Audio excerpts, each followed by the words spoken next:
Good morning, my friends and followers. This is Amir Katz sending lots of love from Leva Shomron, where I find myself this morning an hour away from my regular, normal, pleasant life in Binyamina. And the villages behind me are not friendly. Let's be honest with ourselves about who we are and where we are, and the fact that if I were to enter some of these places and make my face known to my cousins, I would probably be killed.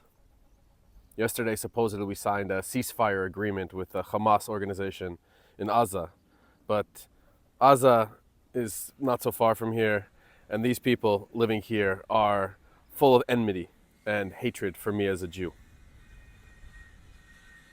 I'm not sure how to feel about that.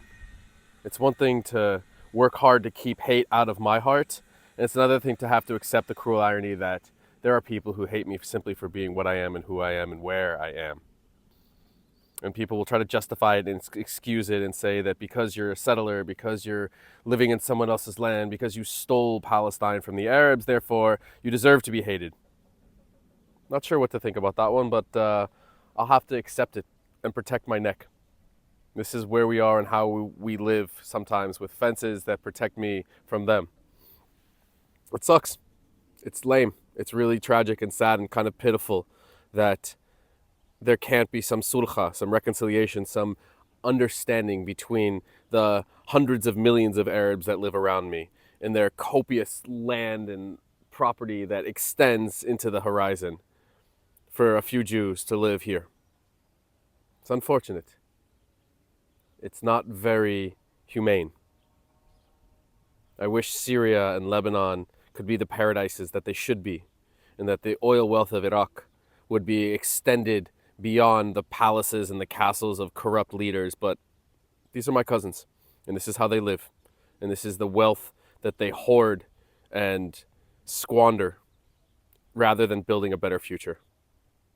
It's not an easy reality to deal with, and it takes a toll on our psyche and on our hearts.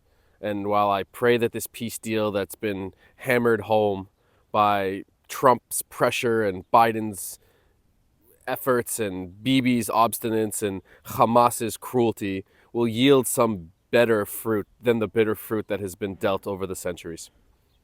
We can do better. We deserve better. Our children, mine and theirs, can hopefully figure out a better way to do than war and cruel and horror and death. That's not all we've done, but we've done plenty of that this last year, and I pray for a better day. But I also prepare for the worst.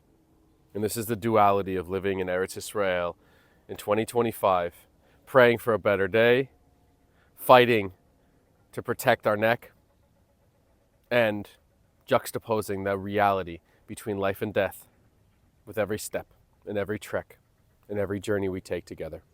L'chaim, to life above all else.